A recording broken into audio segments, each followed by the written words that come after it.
diggante El Hadj Ndiaye Thiatou Aïda El Hadj Ndiaye sampu na béjjén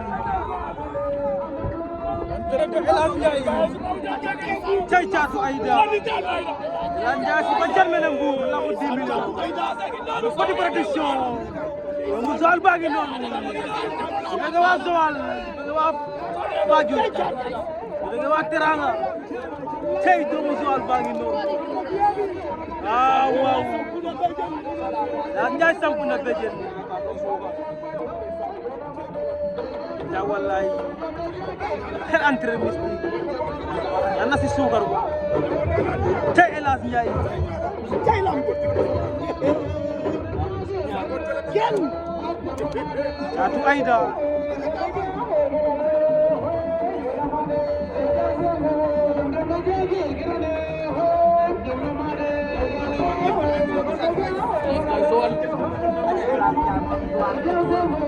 Joal gi noonu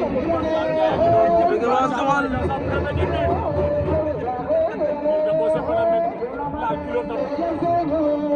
man ngay bas te karita tey doomu Joal tey